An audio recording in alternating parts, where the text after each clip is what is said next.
rabbil alamin wassalatu wassalamu ala asyrofil mursalin sayyidina Muhammadin wa ala alihi wa sahbihi amma ba'd. Qala rabbi shrah li sadri wa yassir li amri wahlul 'uqdatam min lisani yafqahu qawli. Alhamdulillah, bersyukur kita panjatkan karena Allah Taala sehingga kita pada siang hari ini dapat hadir bersama dalam rangka menunaikan pada salat Jumat secara berjamaah. Dan tanpa mulai disampaikan salam kepada kita Nabi Muhammad SAW. Semoga kita lebih mendapat syafaat dari beliau.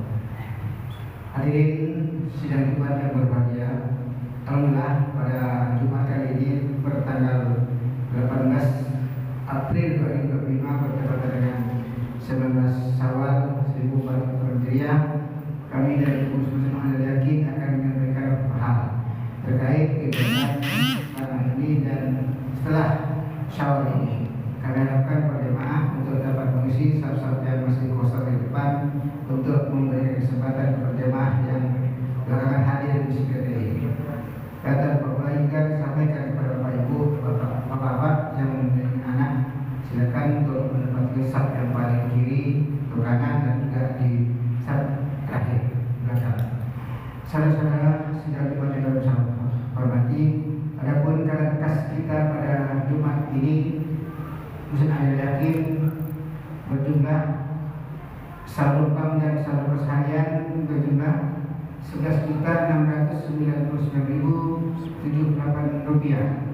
Sedangkan penerimaan pokok amal masjid tanggal 11 April 2025 sebesar 1.230.000 rupiah. Total penerimaan saldo kas dan bank berjumlah 12.921.078 rupiah.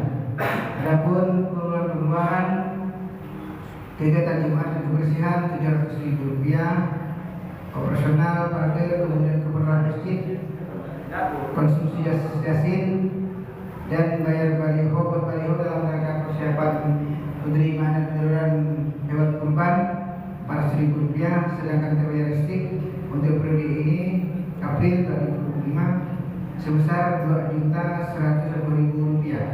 Total pengeluaran sebesar 3.498.000 rupiah. Jadi saldo akhir, saldo bank dan saldo kas harian per tanggal 18 April 2025 sebesar 9.431.078 rupiah. Semoga apa yang Bapak infakkan ke masjid ini mendapat amalan, mendapat pahala yang berlimpah dari Allah Subhanahu. Kemudian ada petugas Jumat pada hari ini Jumat 18 April sebagai khatib sekaligus imam Ustaz Sadewan Umar SPD GPDI mungkin masih dalam perjalanan. Kemudian Bilal Ustaz Sahri Ramadan telah hadir. Adapun Jumat kita pada hari ini pukul 11.42. Demikian yang dapat kami sampaikan. Atas segala perhatiannya kami ucapkan terima kasih. Wassalamualaikum warahmatullahi wabarakatuh.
Tuan dan adik.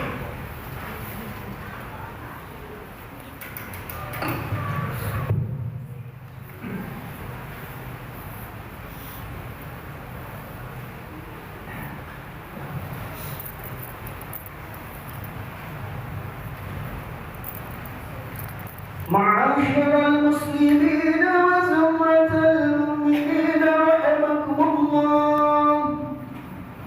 روي عن أبي هريرة رضي الله عنه أنه قال قال رسول الله صلى الله عليه وسلم إن يوم الجمعة سيد الأيام وعد الفقراء وعيد المساكين.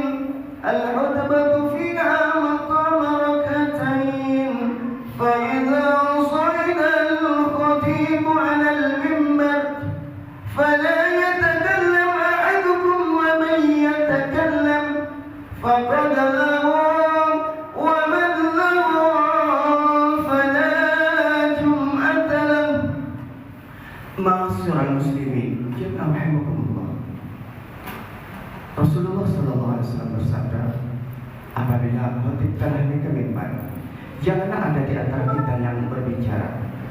Barang siapa yang berbicara di kala khatib ke mimbar, maka sia-sialah sholat Jumatnya. Ansitu wasma'u wa ati'u jami'an rahimakumullah. أنصتوا واسمعوا وأطيعوا جميعا رحمكم الله. أنصتوا واسمعوا وأطيعوا جميعا رحمكم الله لعلكم ترحمون. اللهم صل على سيدنا محمد. اللهم صل على سيدنا محمد. اللهم صل على سيدنا محمد وعلى آل سيدنا محمد سيد الأولين والآخرين وسلم. رضي الله تبارك وتعالى عن كل صحابة رسول الله أجمعين. آمين يا رب العالمين. اللهم قو الإسلام من المسلمين والمسلمات والمؤمنين والمؤمنات الأحياء منهم والأموات، وانشرهم على المعاندين. رب اهدم لنا منك بالخير ويا خير الناصرين برحمتك يا أرحم الراحمين.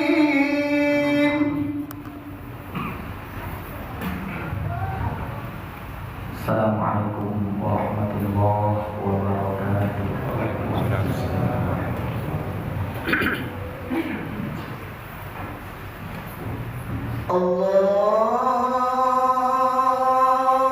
Allahu Akbar, Allahu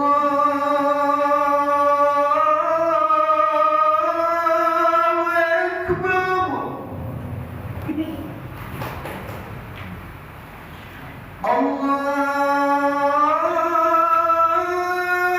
Akbar,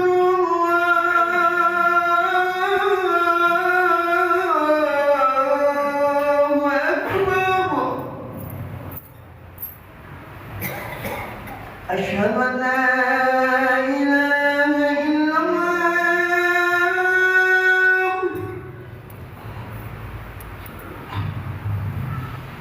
Asyhadu an la ilaha illallah.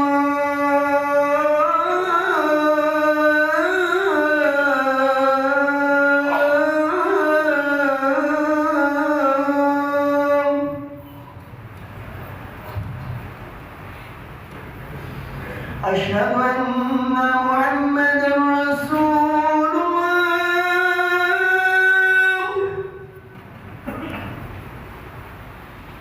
أشهد أن محمدا رسول الله.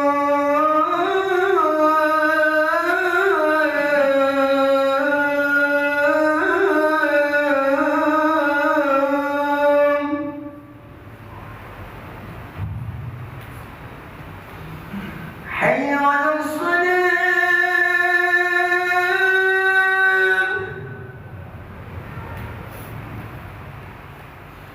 حي على الصلاة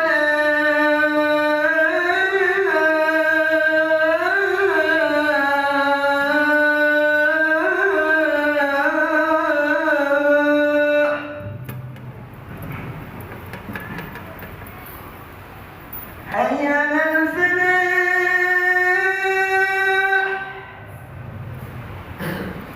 حي على الفلاح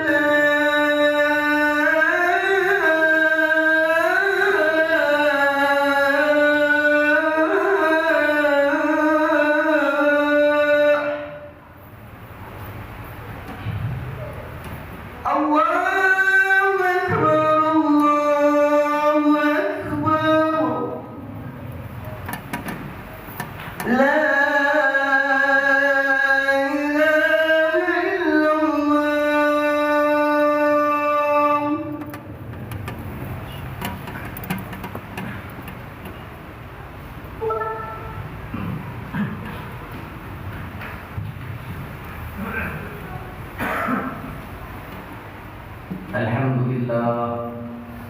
الحمد لله الذي جعلنا من عباده الصالحين. أشهد أن لا إله إلا الله وحده لا شريك له الذي جعل الجنة للمتقين، وأشهد أن سيدنا ونبينا محمدا عبده ورسوله الداعي إلى الصراط المستقيم. اللهم صل وسلم وبارك على سيدنا محمد وعلى آله وأصحابه وأزواجه وذرياته وأتباعه أجمعين. أما بعد، فيا أيها المسلمون رحمكم الله، أوصيكم جميعا ونفسي بتقوى الله وبطاعة رسول الله صلى الله عليه وسلم، فنسأل الله أن يهدينا إلى صراطه المستقيم ويجعلنا من المتقين ويدخلنا جنته جنة النعيم، والحمد لله رب العالمين. Ma'asyiral muslimin jamaah salat Jumat rahimakumullah. Dalam kesempatan yang penuh kebahagiaan dan melalui mimbar yang mulia dan penuh berkah ini, khatib mengajak kepada diri khatib sendiri dan kepada antum semua yang hadir di masjid yang penuh berkah dan mulia ini. Mari kita sama-sama berharap rahmatnya Allah, kasih sayangnya Allah, ridhonya Allah, maghfirah ampunannya Allah. Semoga langkah kaki kita menuju sholat Jumat ini menjadi wasilah pulang dari sholat ini, maka Allah ampuni dosa-dosa kita, Allah sehatkan jasmani dan rohani kita, Allah istiqomahkan dalam ketaatan ibadah sampailah kita meninggal nanti dalam keadaan husnul khatimah. Dan mudah-mudahan Allah selamatkan kita semua dari siksaan api neraka, dan mudah-mudahan dapat berkumpul bersama Rasulullah dalam surganya yang kekal abadi selama-lamanya. Amin ya rabbal alamin. Ahibal kiram, yang pertama di dalam Quran surah ke-11 surah Hud di ayat 117 Allah Subhanahu wa taala menegaskan dalam firman-Nya, A'udzu billahi minasy syaithanir rajim. Bismillahirrahmanirrahim. Wa ma kana rabbuka liyuhlikal qura bidzulmin wa ahluha muslihun. Dan tidak sekali-kali Tuhan, kata Allah, membinasakan negeri-negeri bizulmin secara merata, wa ahluha muslihun, selama penduduk dalam negeri itu muslihun, orang-orang yang berbuat kebaikan. Ayat ini memberikan isyarat, kabar gembira buat kita saudara. Kenapa? Karena Allah berjanji. Kalau anggota dewan, orang kaya, pengusaha berjanji, kita percaya dengan janjinya. Lalu bagaimana dengan janji Allah? Mesti, wajib kita percayai dan kita yakini. Apa janji Allah dalam ayat ini? Allah berjanji tidak akan meratakan azabnya, tidak akan meratakan siksaannya secara merata pada suatu negeri, pada suatu daerah, pada suatu bangsa, atau suatu desa, kota. Tapi syaratnya ada. Apa syaratnya? Ahluha muslihun, penduduk dalam negeri tersebut berbuat kebaikan. Maka iktibar yang pertama yang mesti kita ambil adalah jangan pernah bosan untuk menjadi orang yang berbuat baik. Kenapa? Walaupun sudah kita berbuat baik, mendapatkan balasan yang tidak baik. Tapi yakinlah, balasan Allah jauh lebih indah, jauh lebih menyenangkan dan membahagiakan kita. Karena Allah sebaik-baiknya pemberi balasan atas kebaikan yang telah dilakukan oleh hamba-Nya dalam kehidupan. Maka melalui ayat ini sekali lagi, Khatib berwasiat kepada diri Khatib sendiri dan kepada antum semua untuk tidak pernah bosan, untuk tidak pernah jemu berbuat kebaikan. Hikmahnya adalah kita semua akan selamat dari siksaan, dari bala, dari musibah. Manakala Allah menimpakan musibah itu, insya Allah dengan izinnya, dengan wasilah kebaikan yang sudah kita lakukan, maka Allah akan memberikan keselamatan buat kita baik di dunia sampai di akhirat nantinya. Amin ya rabbal alamin. Yang kedua, timbul pertanyaan, Ustaz, apa betul orang yang sudah berbuat baik dia akan selamat dari siksaan Allah? Dia akan selamat dari bencana, dari musibah yang Allah turunkan, yang Allah timpakan. Karena buktinya nyatanya banyak orang baik tapi masih dapat musibah. Banyak orang baik tapi justru mendapatkan bencana. Kenapa itu bisa terjadi? Ya, yang lupa dan saudara, bahwasanya musibah itu manakala menimpa orang yang beriman menjadi ujian. Manakala dia ridho, rela untuk menerima takdir yang sudah Allah tentukan, Allah ganti musibah yang merugikan dirinya dengan kesenangan, dengan kebahagiaan. Bukankah dalam ayat surah Al-Nasr atau Al-Insyirah atau Asy-Syarah dijelaskan dua kali, fa inna ma'al usri yusra, di balik kesulitan yang kau dapatkan akan Allah ganti dengan kemudahan manakala engkau bertawakal kepada Allah Subhanahu wa taala. Tapi kalau musibah menimpa orang yang lalai, kadang-kadang sholat, kadang-kadang tidak, kadang-kadang berjamaah, kadang-kadang sendirian di rumah, kadang-kadang sedekah, kadang-kadang tak mau sedekah, kadang-kadang membaca Al-Quran, kadang-kadang satu minggu tak baca Quran, kadang-kadang berbuat kebaikan, bahkan dia punya kesempatan untuk berbuat baik, dia tak lakukan, dapat musibah, itu teguran, peringatan, supaya dia kembali ke jalan kebenaran. Kecuali kalau orang ini sudah tidak ada kebaikan dalam dirinya, munafik, kumpul sama orang-orang fasik, kumpul sama orang-orang kafir yang tidak dengan syariat, tidak senang, yang tidak mau menerima syariat agama Islam, mendapatkan musibah, berarti itu merupakan azab siksaan yang Allah timpakan kepada mereka. Tanyakan sama diri kita, saudara, kita masuk golongan yang mana?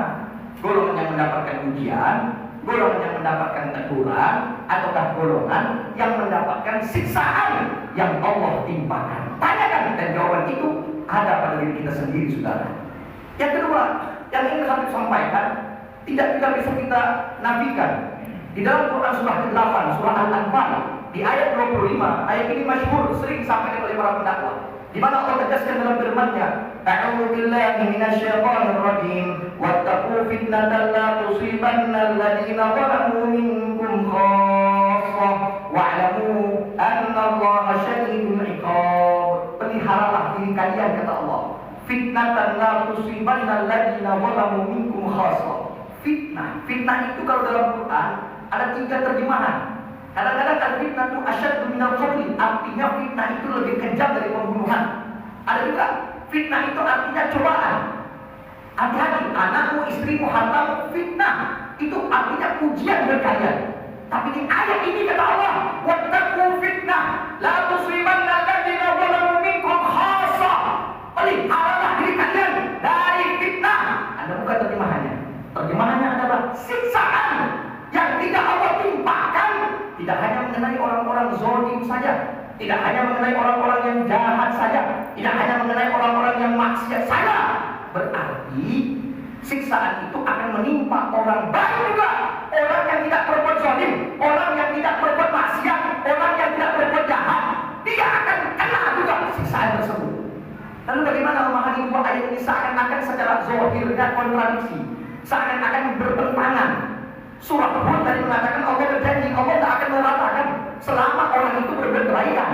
Tapi di ayat surah Al-Anfal justru Allah mengatakan siksaan itu menimpa tidak hanya orang yang zalim saja, tidak hanya untuk orang yang jahat saja, orang baik pun bisa kena. Kok bisa? Sudah, oleh karena itu di khutbah yang harusnya sangat singkat ini Khatib menjelaskan sedikit yang mudah-mudahan akan bermanfaat buat kita semua untuk memahami dua ayat ini yang mungkin kita belum paham dengan maknanya. Ada 2 riwayat jawaban untuk menjawab dari 2 saudara. Dua hadis. Yang pertama, hadis bersumber langsung dari istri baginda Rasulullah SAW yang bernama Zainab binti Jahsh radhiyallahu ta'ala anha. Beliau bertanya kepada suami yang tercinta, "Ya Rasulullah, apakah kita ini akan dibinasakan? Apakah kita ini akan tertimpa musibah? Apakah kami ini akan mendapatkan malapetaka, bencana? Wa fina sholihun, sedangkan di antara kita ini, di antara kami ini masih banyak as-sholihun, orang-orang yang baik." Qala, Nabi jawab, "Na'am, ya, walaupun kau orang baik, walaupun di sekitarmu orang baik, walaupun sekelilingmu orang baik, soleh, tetap kau akan terkena siksaan itu, kau akan terkena bencana itu." Kenapa? Idza kathurul khabas, kalau sudah kemaksiatan merajalela. Hadis yang kedua dari Jabir bin Abdullah radhiyallahu ta'ala anhu, bahwasanya kalau Allah azza wa jalla ila Jibril alaihi salam, Allah pernah mewahyukan kepada malaikat Jibril alaihi salam, "Ya Jibril, iqlib madinata kadza wa kadza bi ahliha." Hancurkan kota ini bersama penghuni-penghuninya. Qala, Jibril bertanya, "Ya Rabb, inna fihim 'abdaka fulan lam ya'sika tarfata 'ain." Ya Allah, di kota itu ada hambamu yang soleh luar biasa, taat ibadah, bahkan tidak pernah berbuat maksiat sesaat pun juga dalam kehidupannya. Apa iya orang soleh seperti itu juga terkena musibah? Qala, Allah jawab, "Iqlibha 'alaihi wa 'alaihi." Hancurkan saja kota itu bersama semua penghuninya, termasuk orang soleh tersebut. Kenapa jawab? Fa inna wajhahu lam yata'ammar fi sa'atin qad. Karena wajah orang soleh itu, wajah orang baik itu tidak pernah marah, tidak pernah peduli saat terjadi kemaksiatan di depan matanya sendiri. Dari dua hadis itu, saudara, dari dua riwayat ini dapat ketahui kesimpulan, berarti yang mendapatkan siksaan Allah itu adalah soleh, bukan muslim. Solehun itu artinya orang-orang baik, muslimun orang yang berbuat baik. Bedanya di mana? Soleh, orang baik hanya untuk dirinya saja. Contoh, kalau dia sholat, sholatnya hanya untuk dirinya, tapi tak pernah mengajak anaknya, istrinya, keluarganya, temannya, sahabatnya untuk ikut melaksanakan sholat bersama-sama. Berapa banyak bapak-bapak yang sholat di masjid, tapi tak mau tuh ngajak anaknya untuk sama-sama bareng ke masjid. Tak mau dia ngajak saudaranya yang satu rumah untuk ke masjid. Dia hanya menentukan dirinya saja. Yang penting saya sholat. Yang lainnya nggak sholat, nggak ada masalah, nggak ada urusan. Yang penting saya sholat. Berapa banyak orang-orang yang baca Quran yang pandai, hebat, luar biasa, tapi tidak mau untuk mengajarkan Al-Quran kepada orang yang tidak pandai baca Quran.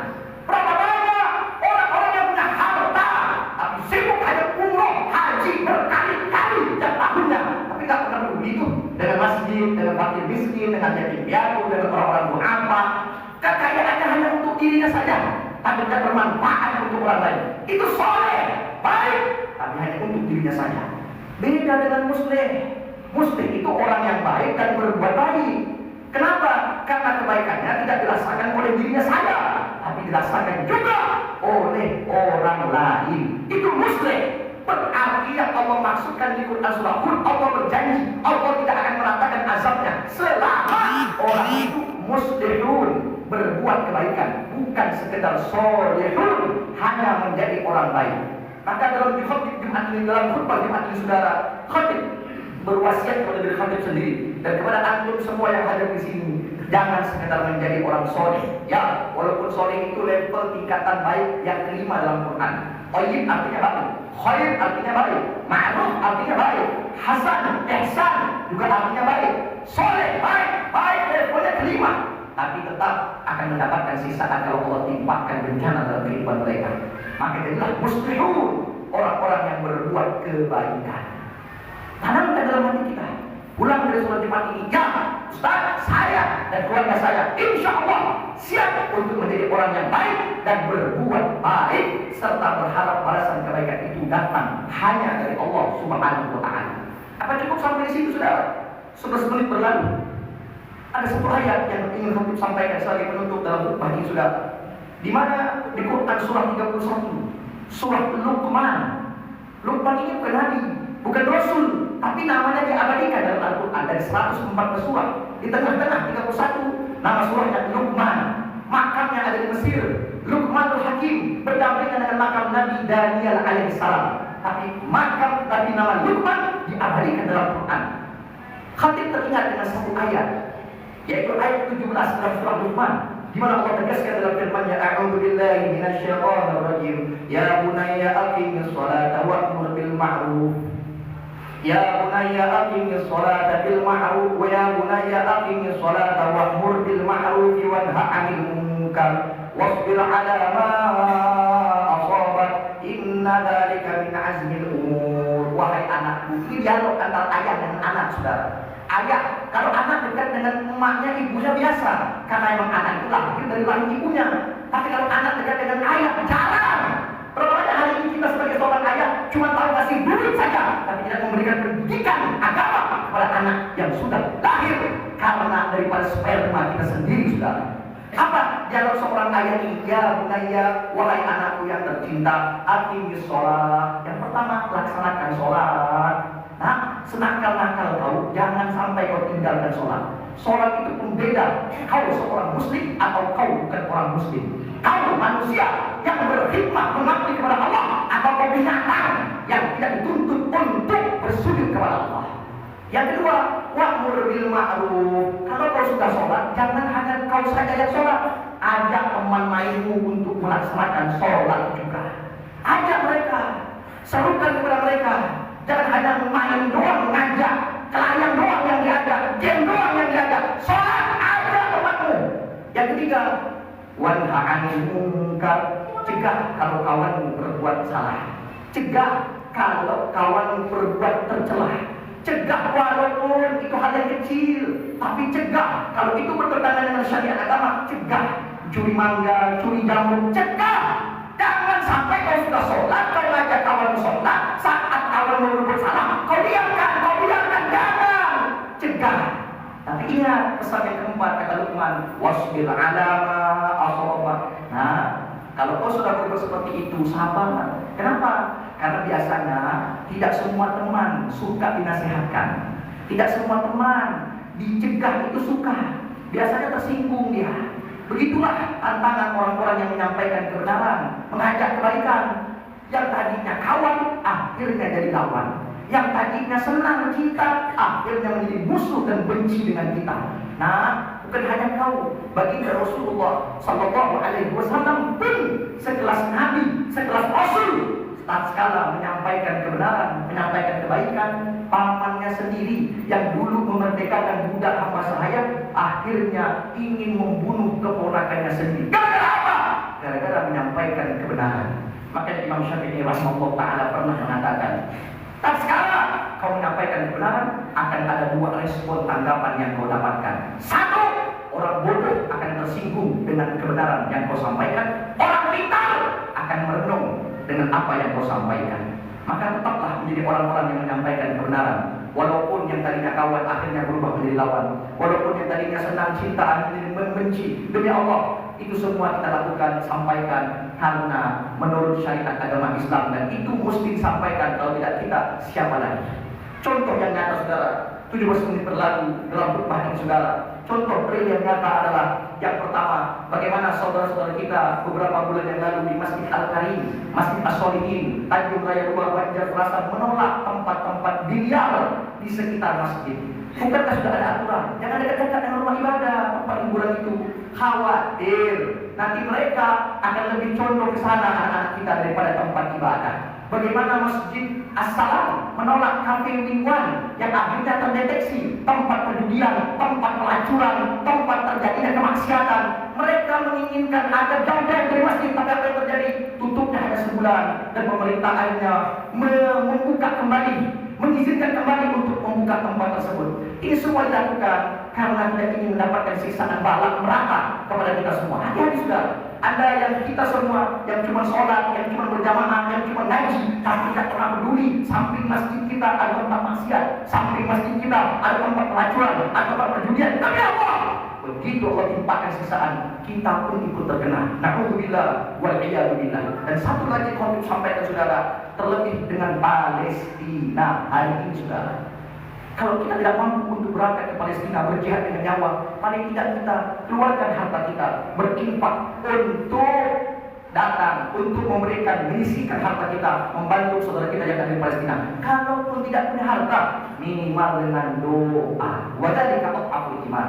Makanya tahun 2024 di Jemaah Ulama tatkala kami berangkat ke Bogor Sentul Masjid Al-Bikra di Jawa Barat, kami sudah menyampaikan dan kami sampaikan spanduk di tahun yang lalu di Simpang 4 Lampu Merah Tanjung Raya 2 bahwasanya, hei para pengurus masjid, adakan qunut nazilah di setiap sholat wajib, sholat 5 waktu, baik zuhurnya, maghribnya, isyaknya, subuhnya. Adakan zuhur, asar, maghrib, isyak, subuh. Lakukan qunut nazilah, doakan kepada saudara-saudara kita yang ada di Palestina sebagai bentuk kepedulian kita bahwa kita tidak terima tatkala saudara-saudara kita dibantai oleh Israel dan Amerika dan sekutu-sekutunya. Paling tidak itu yang bisa kita lakukan. Kalau Anda tidak mau melakukan qunut nazilah di waktu zuhur, asar, minimal waktu-waktu sholat yang suaranya dikencangkan, yaitu maghrib, isya, dan subuh. Kalau tak bisa panjang, minimal hanya dengan satu kalimat, Allahumma ansur ikhwanal muslimin wal mujahidin fi Filistin. Minimal seperti itu, saudara. Maka khatib sudah menyampaikan ini, tugas khatib sudah selesai, dan dalam khutbah ini harus singkat dan mudah-mudahan bermanfaat buat kita semua. Amin ya rabbal alamin. Barakallahu li wa lakum fil Qur'anil azim wa nafa'ani wa iyyakum bima fihi minal ayati wa dhikril hakim wa taqabbalallahu minni wa minkum tilawatahu innahu huwas samiul alim. Aqulu qawli hadha astaghfirullahal azim li wa lakum wa lisa'iril muslimina wal muslimat wal mu'minina wal mu'minat fastaghfiruhu innahu huwal ghafurur rahim. Allahumma salli ala sayyidina Muhammad. Allahumma salli ala sayyidina Muhammad. Allahumma salli ala sayyidina Muhammad wa ala ali sayyidina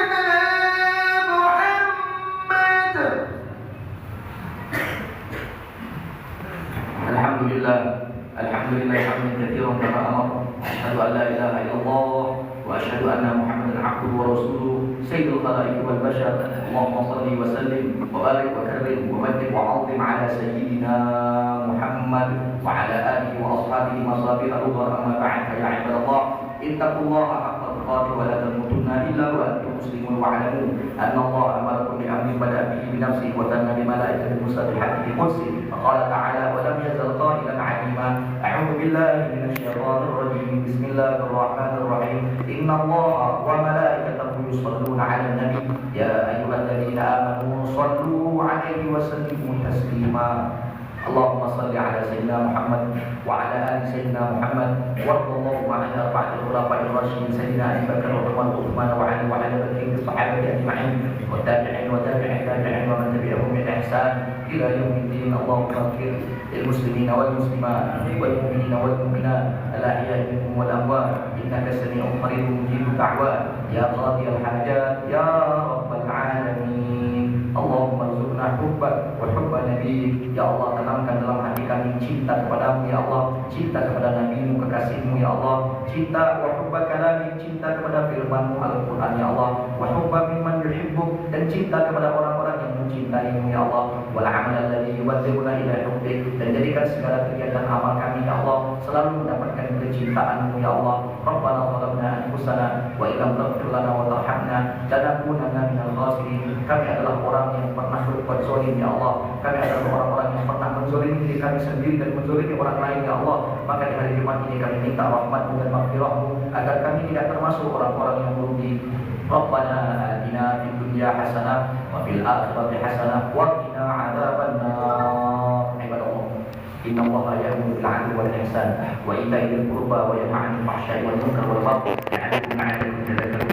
Fadhkurullaha al-'azima yadhkurkum washkuruhu 'ala ni'amihi was'aluhu min fadli 'abdikum wa la dhikrullahi akbar wallahu ya'lamu ma tasna'un. Allahu akbar.